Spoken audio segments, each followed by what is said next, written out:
मंगलमय मंगलकरण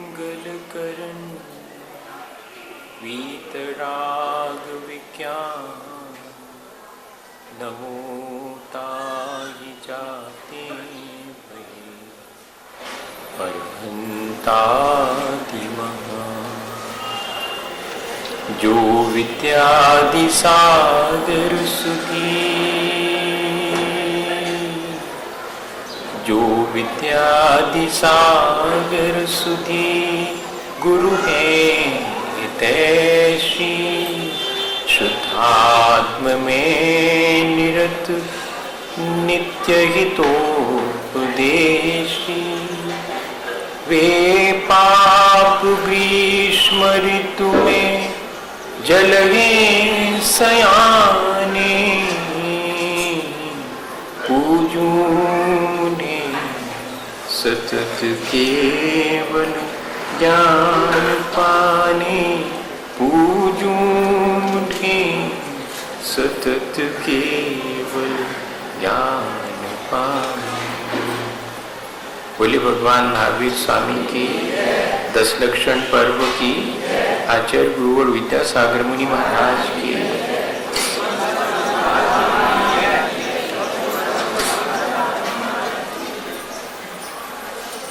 हम लोग पिछले कई दिनों से लगातार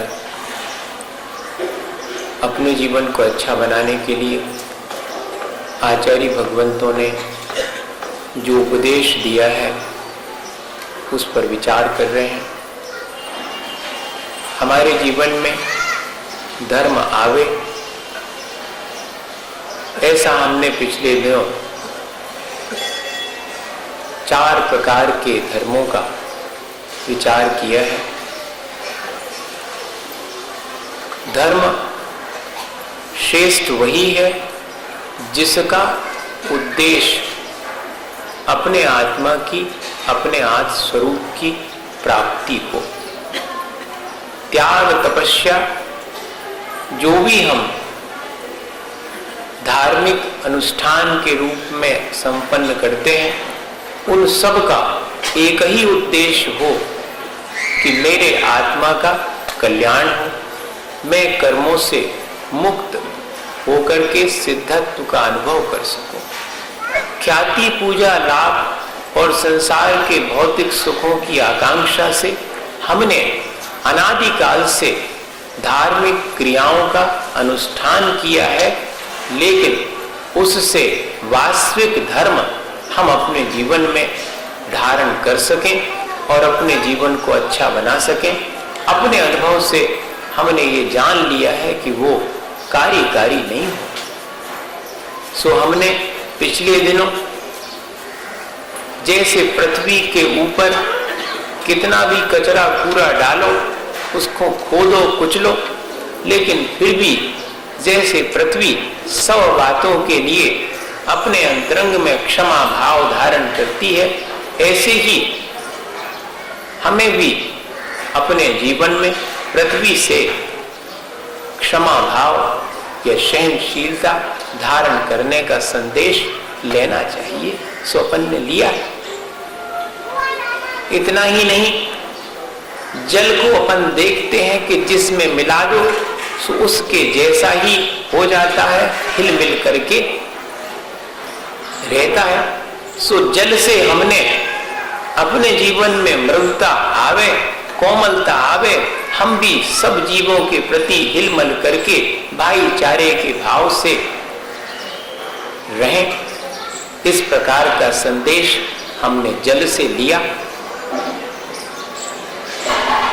हम वायु निरंतर बहते हुए देखते हैं, अपने साथ कुछ भी नहीं ले जाती, जरा भी उसके मन में द्वंद्व नहीं है, अत्यंत निर्द्वंद होकर के विचरण करती है वायु, और कहीं कोई छल कपट निश्चलता उसके भीतर मालूम पड़ती है। सो हमने वायु से अपने जीवन में भी ऐसी सरलता और निश्चलता, निर्द्वंदता आवे, ऐसा संदेश लिया। हम अपने जीवन में आत्मा की विशुद्धि प्राप्त करना चाहते हैं सो मन वचन काया के द्वारा जो मलिनताएं मेरे आत्मा को मलिन बनाती हैं, उनसे बचने के लिए देह से तपस्या करके उन बांधे हुए कर्मों को नष्ट करने का मैं उपाय सीखना चाहता हूं। सो वो उपाय मुझे अग्नि सिखाती है। जैसे कि अग्नि में कोई चीज तपाए जाने पर विशुद्ध हो जाती है, पवित्र हो जाती है, जितनी भी उसमें मलिनता है वो नष्ट हो जाती अग्नि में जल करके, ऐसे ही मैं अपने देह से तपस्या की अग्नि जला करके अपने कर्मों को नष्ट कर सकूं, ऐसा संदेश मैंने अग्नि से ले लिया। इस प्रकार अगर हम देखें तो प्रकृति भी हमें धर्म धारण करने में सहयोग करती है। हम अपने जीवन में प्रकृति से संदेश लेकर के धर्म धारण करके अपने जीवन को अच्छा बना सकते हैं। भैया, जीवन में तो अगर अपन गौर से देखें तो जीवन की सच्चाई तो इतनी ही है कि हम शरीर से आत्मा अलग है, इस बात का अनुभव कर सके। अभी तो हमारे जीवन में इस बात के लिए स्वीकृति ही नहीं दे पाता हूं कि शरीर अलग है और आत्मा अलग है। मेरे व्यवहार में दोनों की एक रूपता ही प्रकट होती है। सो मैं निरंतर उस सच्चाई को प्राप्त करने के लिए प्रयास करूं, जिसमें कि मैं अपने शरीर और आत्मा को पृथक पृथक जान सकूं, मान सकूं, अनुभव कर सकूं। ऐसे भेद विज्ञान की प्राप्ति या आत्मज्ञान की प्राप्ति या आत्म स्वरूप की प्राप्ति को ही सत्य की प्राप्ति कहेंगे। एक तो सच पाया जाता है, एक सच हुआ जाता है और एक सच बोला जाता है। तीनों चीजों पर अपन विचार कर लें ताकि सत्य धर्म अपने जीवन में आ सके। सत्य को पाने के लिए अपन को निरंतर अपने शरीर से अनासक्त होकर के अपने भीतर पड़ा हुआ जो मोह है और अज्ञान है उसको हटा करके आत्मज्ञान प्राप्त करने के लिए प्रयत्न करना पड़ेगा। तब हम उस सच्चाई को पा सकेंगे जो कि हमारे जीवन को आनंद का अनुभव दे सकेगी। एक बार क्या हुआ कि एक पिता के 4 पुत्र थे। पिता का बड़ा मन था कि चारों बेटे सच्चाई को प्राप्त कर लें। अब की बात अलग है कि पिता का मन रहता है कि भैया को अच्छी नौकरी लग जाए, पैसा कमाऊं लगे हैं। लेकिन पहले तो ये था कि मेरे पुत्र सत्य को प्राप्त कर लें। जीवन में जो अत्यंत दुर्लभ है, 2 ही कलाएं 72 कलाओं में से प्रमुख हैं। एक जीव की जीविका, एक जीव उद्धार। आजीविका के लिए अपन कितने प्रकार की कलाएं सीखने का परिश्रम करते हैं, लेकिन अपने आत्मा के उद्धार के लिए अपन कोई कला सीखने का उपाय और परिश्रम नहीं करते। लेकिन पिता की भावना थी कि अपने जीवन का उद्धार करने के लिए भी ऐसा कुछ सीखे जिससे कि जीवन की सच्चाई उन्हें प्राप्त हो जाए। सो चारों से अपनी भावना व्यक्त करी। चारों ने कहा कि पिता, हम सत्य को खोज करके पा करके लौटेंगे। समय दे दिया कि 12 बरस तो लगी जाएंगे सत्य की प्राप्ति में। सो चारों निकले, एक वृक्ष के नीचे गांव से बाहर इकट्ठे होकर के कि कहा कि देखो 12 साल में इसी वृक्ष के नीचे अपन लौट करके आएंगे। जिसने जो पाया सच के बारे में वो सब पिता को बताएंगे। और सब वहां से अलग अलग दिशाओं में सत्य की प्राप्ति के लिए चले। 12 वर्ष व्यतीत हो गए। पिता भी वृद्धावस्था को प्राप्त होकर अत्यंत अशक्त हो गए, खाट पर ही पड़े हुए हैं, इंतजार कर रहे हैं कि बेटे सच को प्राप्त करके लौटे। सो 3 बेटे तो लौट के आए, लेकिन चौथा बेटा लौट करके नहीं आया। कोई बात नहीं, आ जाएगा थोड़ी देर में, ऐसा सोच करके पिता ने पहले बड़े पुत्र से पूछा कि भाई तुमने सत्य के बारे में क्या प्राप्त किया? तो बहुत सारी ऋचाएं और गाथाएं जो उसने याद की थी वो पिता को सुना दी। उन्हें सुन करके पिता का मन अत्यंत उदास हो गया।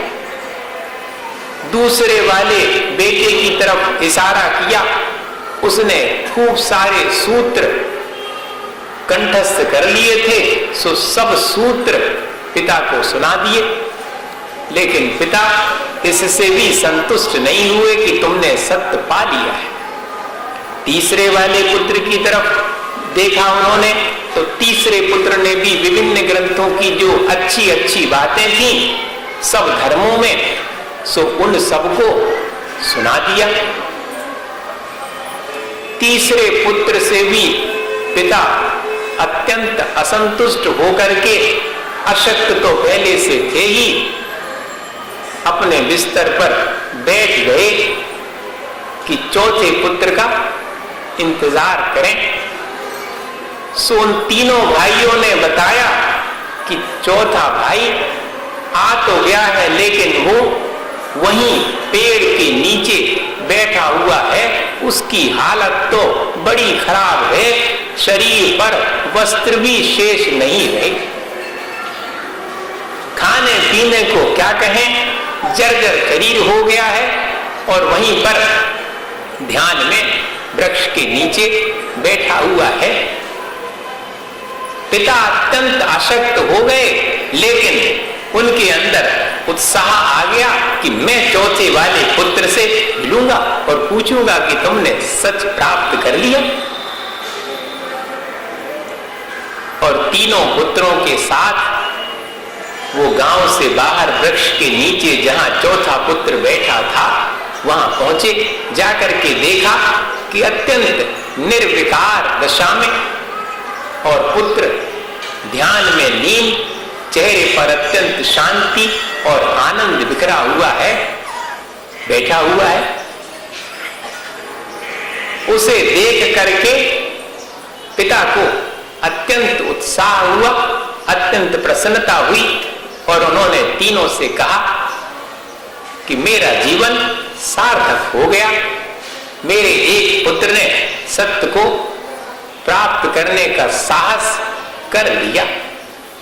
सो भाई, कुछ बातें सत्य के बारे में सीख लेने से सत्य प्राप्त हो जावे ऐसा नहीं है।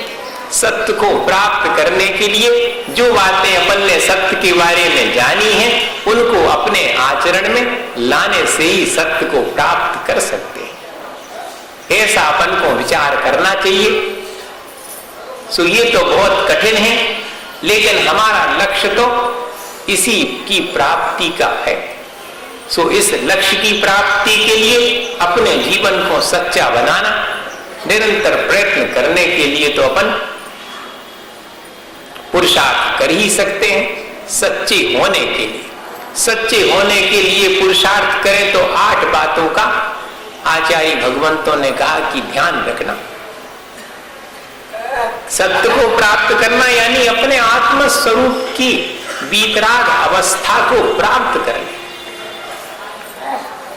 सच्चे होने का अर्थ इतना ही है कि हम अपने जीवन में जो वास्तविकता है उसके अनुरूप अपने आचरण को भी बनाने का प्रयत्न करें, तो हम सच्चे होंगे। सत्य के प्रति कभी संदेह नहीं करना। अपन लोग झूठ पर तो विश्वास कर लेते हैं, लेकिन सच्चाई जानते हैं पर उस सच्चाई पर विश्वास नहीं कर पाते, उस पर संदेह कर लेते। सो आचार्य भगवंतों ने हमें सलाह दी कि सबसे पहला काम तो ये करना सच्चे होने के लिए कि कम से कम सच्चे के प्रति संदेह तो नहीं करना।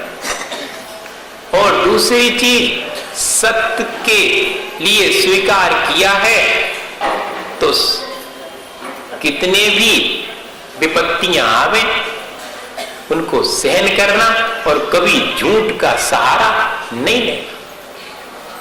जीवन में धर्म का धारण किया है तो विषय सुखों की तरफ कोई ले जावे तो वैसी आकांक्षा नहीं रखना।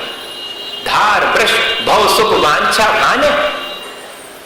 जीवन में धर्म को धारण करके संसार के सुखों की आकांक्षा नहीं रखना। सत्य को प्राप्त करना हो तो सच्चे होने के लिए हम कभी भी झूठ का सहारा नहीं लें। एक बार एक बेटे को शहर में मां पढ़ने के लिए भेजती है, समझाती है कि देखो सच्चे रास्ते पर चलना, सच्ची बोलना और जाओ विद्या का अध्ययन करो। अब की बात अलग है कि अपन अपने बच्चों को पढ़ने भेजते हैं तो साथ में ये कहते कि पढ़ लिख के ज्यादा नंबर पाइयो, भले ही मंदिर जा पाओ, रात को खाने पड़े तो खाली उन्हें जा पाओ, मंदिर तो नहीं जाइए, तुम तो पढ़ लो, अच्छे नंबर ले आओ। कितना अंतर हो गया अपने भावों में। सो भाई अपन अपने परिणाम तो संभालें और अपने जीवन के कल्याण के लिए ऐसा मिथ्या उपदेश तो ना देवे। जीव को जैसा करना सो वैसा करे, लेकिन हम क्यों निमित्त बने, ऐसा विचार करके अपन तो हित का ही उपदेश दें। सो माता ने पुत्र को पढ़ने के लिए भेजने से पहले हित का उपदेश दिया कि देखो कभी भी काम बनता जान करके झूठ का सहारा मत लेना। संसार में कितनी विपत्ति आ जाए लेकिन झूठ का सहारा नहीं लेना। झूठ को बड़ा नहीं मानना, सच ही जीतता है, उसका ही हमने आलम्बन लिया है।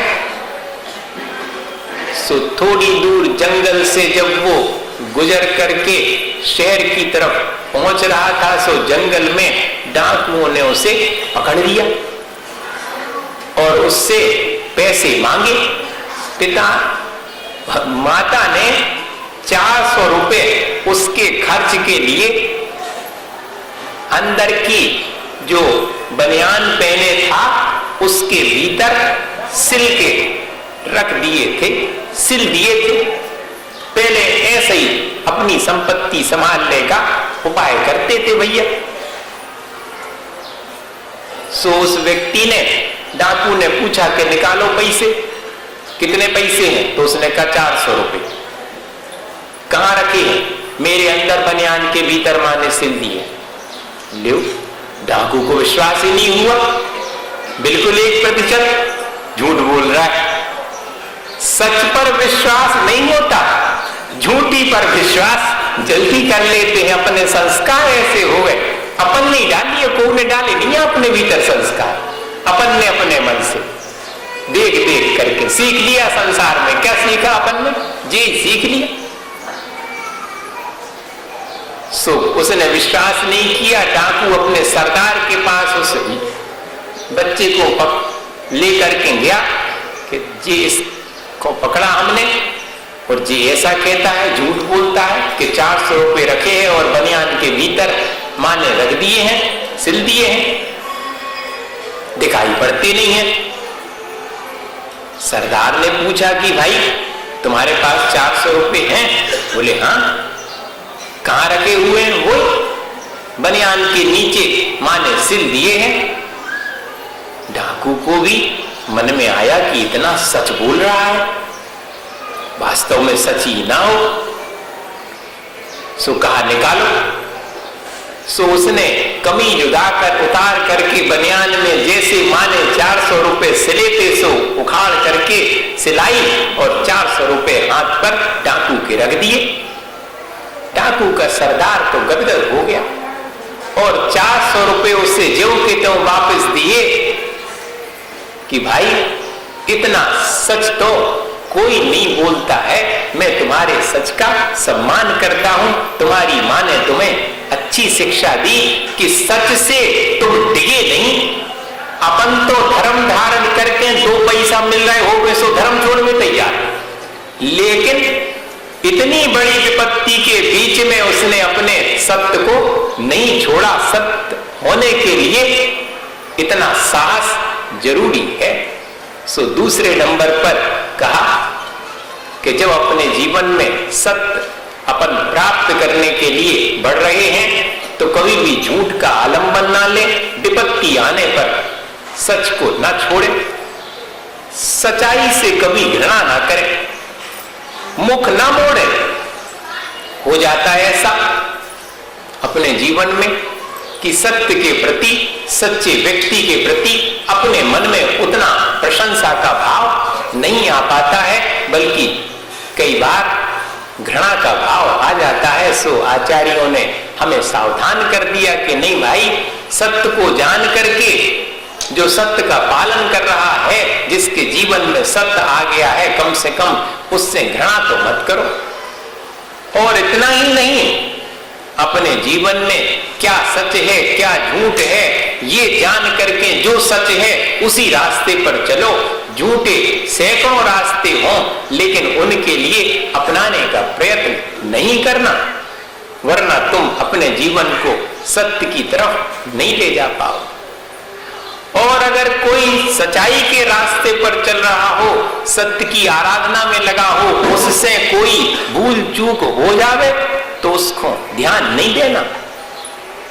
इतना प्रयास करके वो रास्ते पर सच्चे चल रहा है, संस्कारवश हो सकता है कि उससे कोई भूल चूक हो जाए, झूठ व्यवहार उसके देखने में आ जावे, लेकिन हम किसी और से नहीं कहेंगे।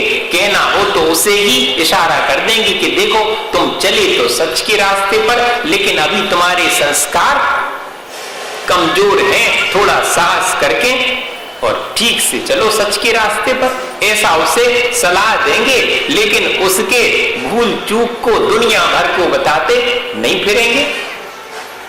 और इतना ही नहीं, अगर कोई सच्चाई का पालन करते हुए कभी विचलित ही होने लगे, सच्चाई को छोड़ करके झूठ का आलंबन लेने लगे, तो उसको धीरे से समझाना कि नहीं भाई, तुमने इतना साहस करके सत्य को स्वीकार किया, अब थोड़े से के पीछे अपना ईमान क्यों छोड़ते हो, अपनी सच्चाई क्यों छोड़ते हो?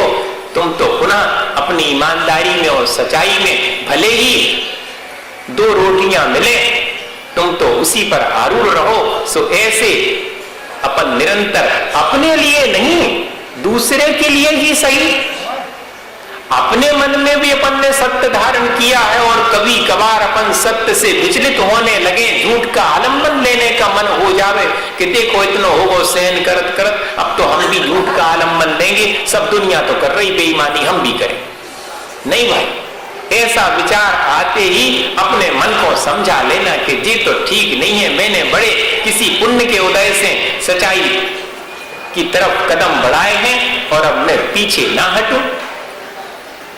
देखो, हो जाता है ऐसा, व्यक्ति सच्चे रास्ते पर चल रहा है, लेकिन संस्कारवश उस सच्चे रास्ते से हट करके और झूठ के रास्ते पर चल सकता है।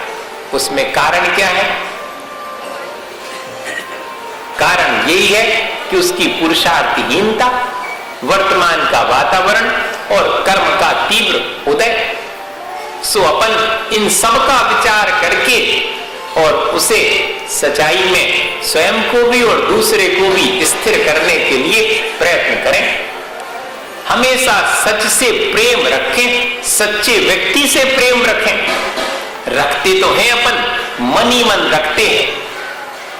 जो ईमानदारी से चल रहा होगा सो उसकी 4 लोगों के बीच में प्रशंसा नहीं करेंगे, साथ तो देंगे बेईमानी का। भीतर भीतर कमरा में से बैठ के कि है तो सच्चा आदमी, गरीब है भले ही लेकिन है बहुत ईमानदार, ऐसा भीतर भीतर प्रशंसा करेंगे। खुल के नहीं कर पाते अपन। जी अपन की कमी है, निकालना चाहिए अपने जीवन से ये कमी कि हम खुल करके सच्चाई की प्रशंसा कर सकें।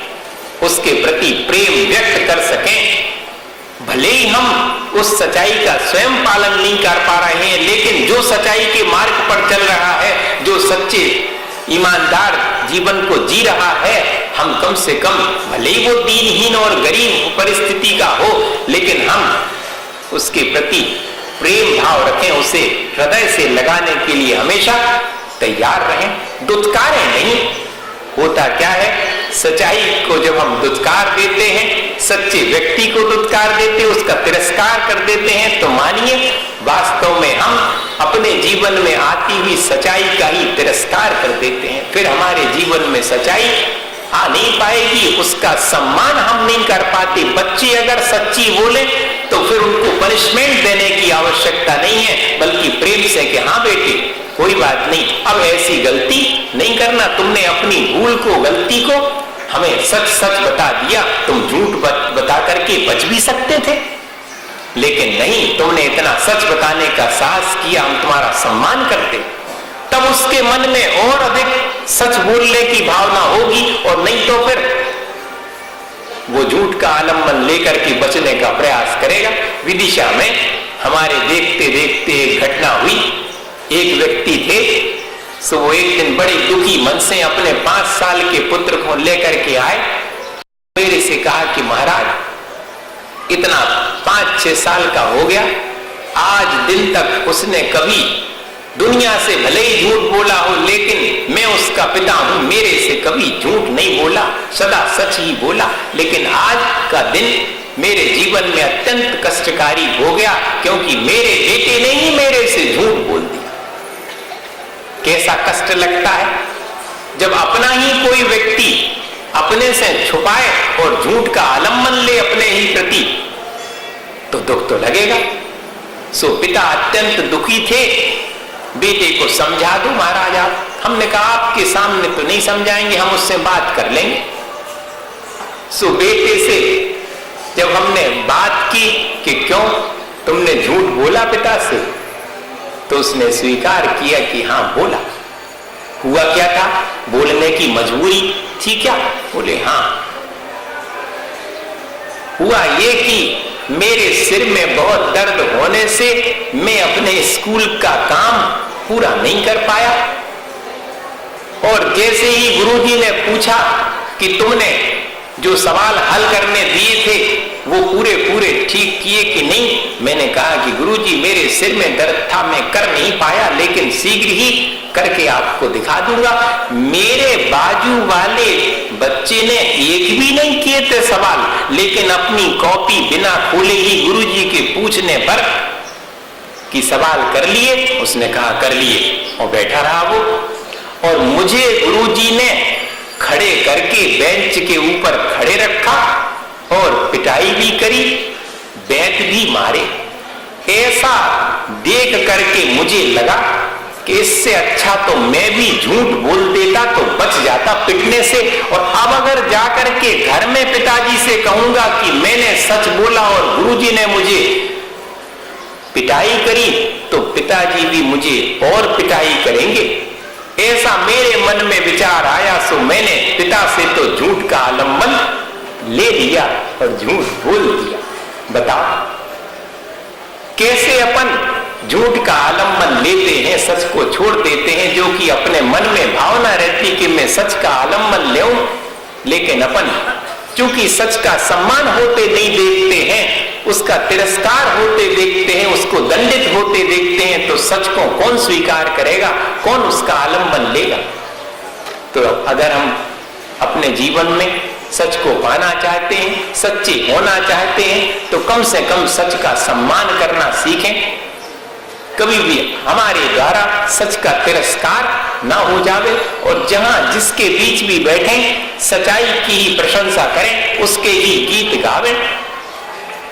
हम व्यर्थ की दूसरे के कामों की तो प्रशंसा करते हैं, उसके झूठ की तो, उसकी चोरी की तो, उसके पापों की तो चर्चा करेंगे कि देखो ऐसे स्टाइल से करी उसने चोरी के कुओं को पता नहीं लग पाई, ऐसी झूठ बोली कि देखो अपनी बर्बादी करने के लिए कि हमने ऐसी झूठ बोली थी कि कुओं को खोल नहीं पाई, पता नहीं लग पाई। अपने झूठ की दूसरे से प्रशंसा करते हैं और स्वयं भी अपने झूठ की प्रशंसा सुन करके प्रसन्न होते हैं। नहीं भाई, हम हमेशा सच्चाई की प्रशंसा करेंगे, चार लोगों के बीच सच्चाई के ही गीत गाएंगे, सच्चे लोगों की ही, महापुरुषों की ही प्रशंसा के गीत अपने मन में गाएंगे तो हमारा जीवन सच्चा हो सकता है।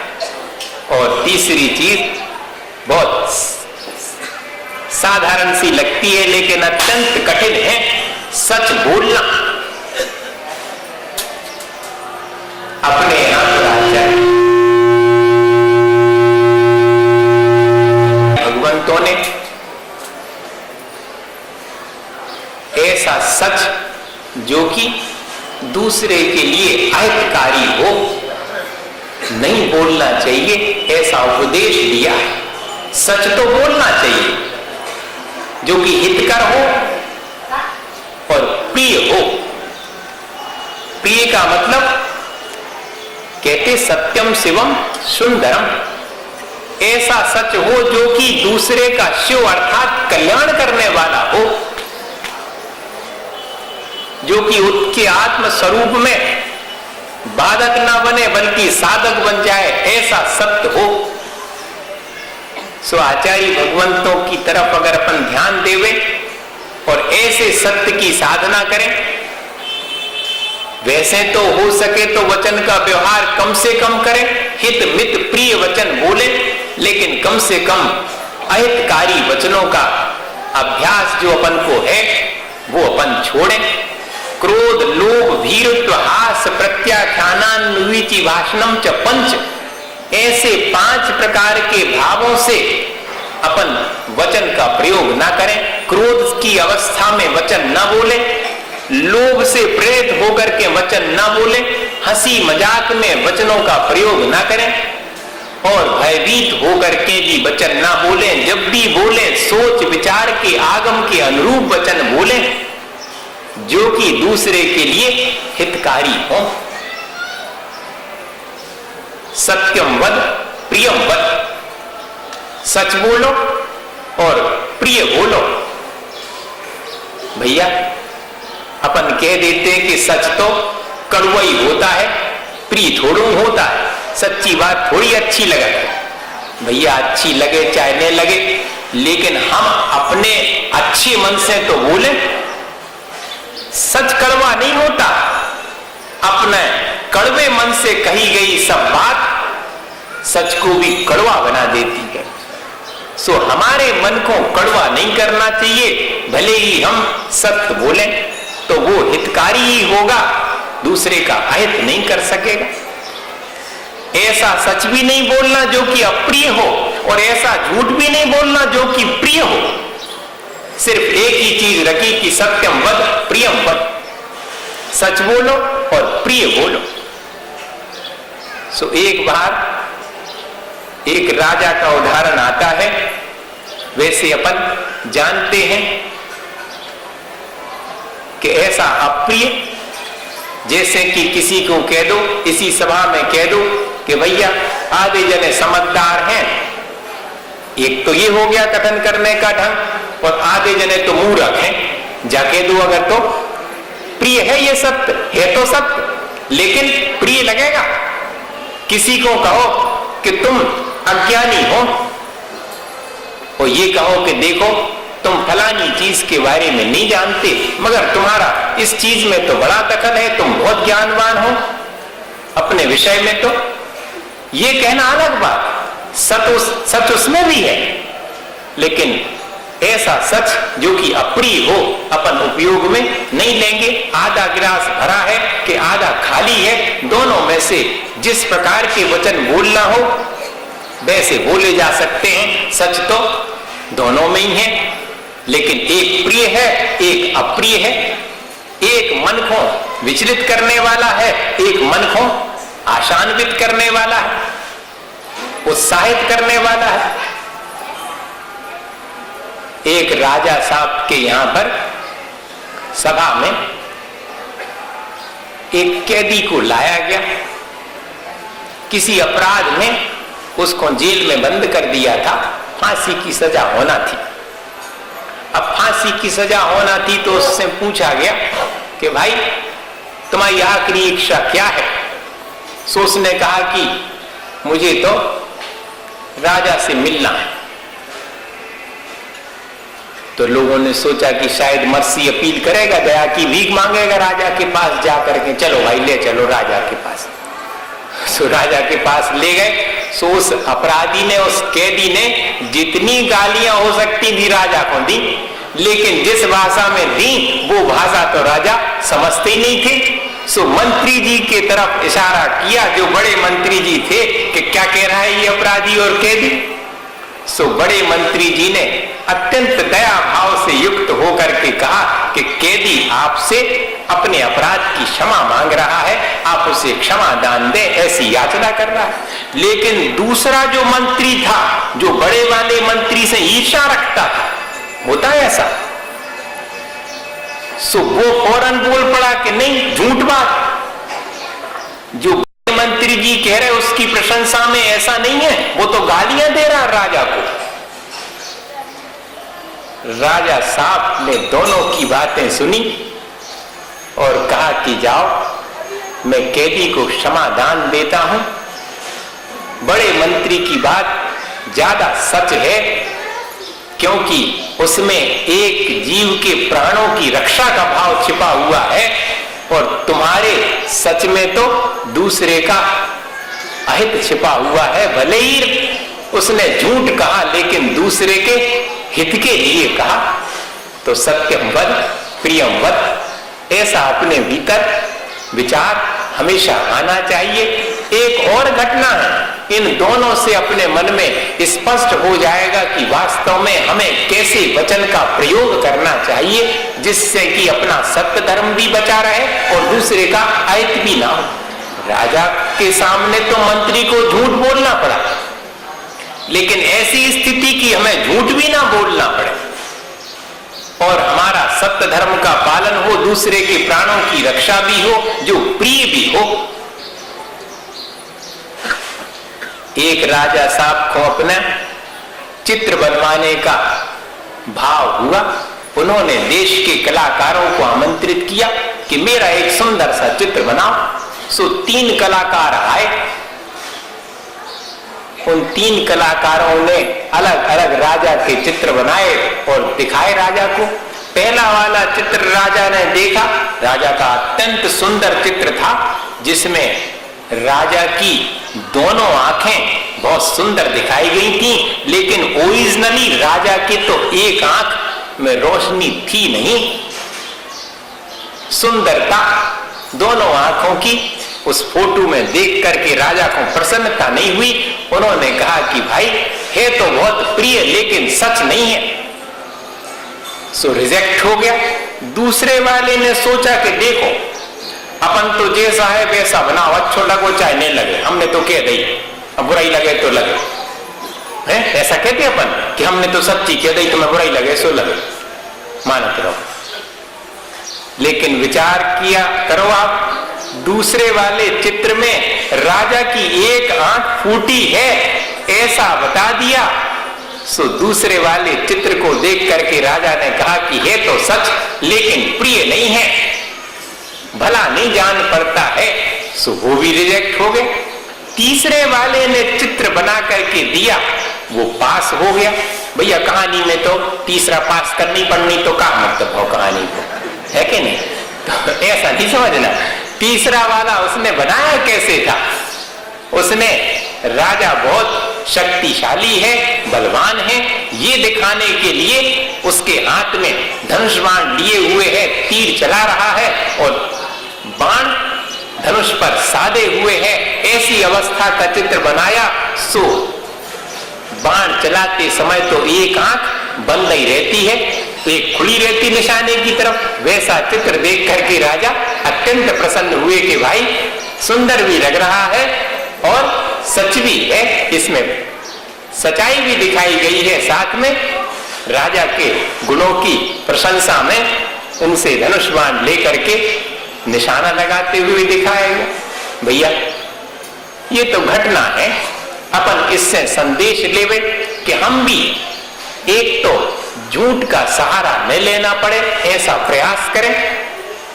अधिक मौकों पर सच का ही सहारा लें।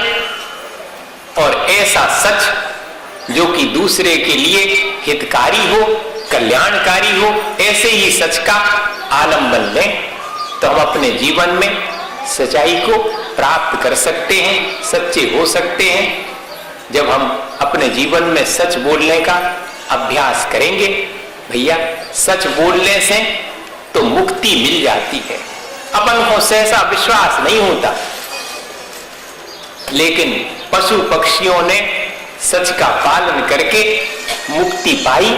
ऐसी घटना उल्लेखित की गई है कि बाबा जी रास्ते में से गुजर रहे थे कि जो सच बोलता है, सच का आलंबन लेता है, वो मुक्त हो जाता है। एक पक्षी पिंजरे में बंद सुन रहा था, वो बहुत दिन से सोच रहा था कि इस पिंजरे से कैसे मुक्त हो जावे। तो उसको बड़ी अच्छी लगी बात कि सच बोलने से बंधन से मुक्त हो जाते हैं। उसने सोचा कि प्रयोग करना चाहिए, बाबा जी झूठी थोड़ी कह सकते। उसने क्या किया, पड़ोसी देश का कोई व्यक्ति उस सेठ साहूकार से मिलने आया जिसके यहां पर कि ये तोता पला हुआ था, पक्षी पला हुआ था। वो व्यक्ति उससे मिलना नहीं चाहता था, तो उसने अपने नौकरों से कहलवाया कि कह दो सेठ जी है नहीं। सो नौकर ने जैसे ही आकर के पक्षी के सम्मुख ही कहा उस व्यक्ति से कि सेठ जी है नहीं, मिलना नहीं चाहते ये तो अलग बात है, लेकिन है ही नहीं, जय कह दो। पक्षी से नहीं रहा गया, पक्षी ने कहा कि ये तो झूठ कहते हैं, सेठ जी भीतर हैं, मिलना नहीं चाहते हैं, इसलिए ऐसा कहलवा दिया। अब तो बात बिगड़ गई, बदनामी हो गई। उस नौकर ने जाकर के सेठ जी से कहा कि हमने तो जैसा आपने कहा था वैसे ही कहा, लेकिन इस जो आपने पाल रखा है पक्षी, उसने सारा मामला गड़बड़ कर दिया सच बोल करके। देखो मैंने कोई अगर सच्ची कह देवे तो मामला गड़ गया, उल्टा हिसाब हो गया। सो उसको क्रोध आ गया सेठ को। उसने कहा कि ऐसे पक्षी को रखने से कोई मतलब नहीं, निकाल के बाहर करो। पक्षी इतने ही तो चाहता था। छत की मुड़ेर पर बैठ करके उसने कहा कि बाबा जी ठीक कहते थे कि अगर सच का आलंबन लेंगे तो अपन मुक्त हो जाएंगे। भैया है तो कहानी, कितनी सही है कितनी झूठी है इसका विचार न करें, अपन तो ये देखें कि उसका भाव हमारे लिए उपयोगी है। हम भी जितनी बार हो सके दिन में अधिक से अधिक सच का ही आलंबन लें, झूठ का आलंबन ना लेना पड़े, ऐसा प्रयास करें और अपने जीवन को अच्छा बनाने के लिए, अपना कल्याण करने के लिए प्रयत्न करें। बोलिए आचार्य गुरुवर विद्यासागर मुनि महाराज। हे गुरुवर शाश्वत सुख दर्शक, यद नग्न स्वरूप तुम्हारा है, जग की नश्वरता का सच्चा दिग दर्शन करने वाला है। जब जग किसियों में पच कर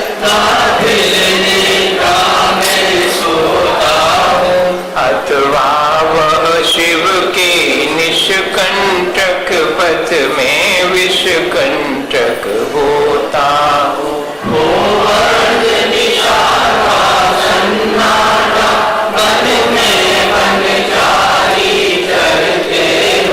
तव शांत निराकुल मानस तुम तत्वों का चिंतन करते हो।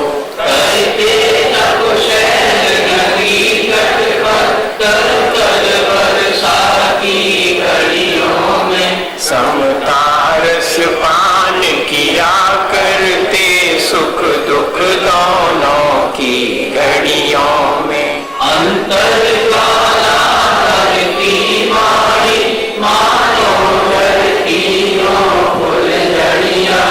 भवबंधन तड़ तड़ टूट पड़े, खिल जावे अंतर की कलियां।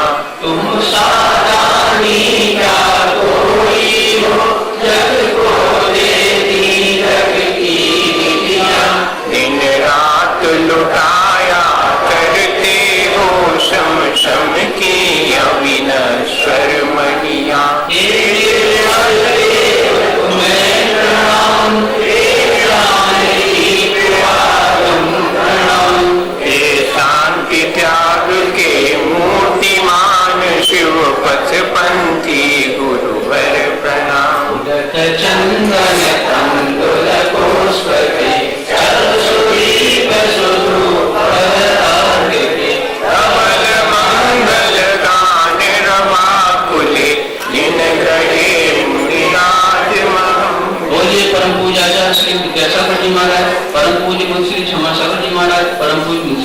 कभी महाराज के चरणों में न पड़ पाता, तो स्वामी जी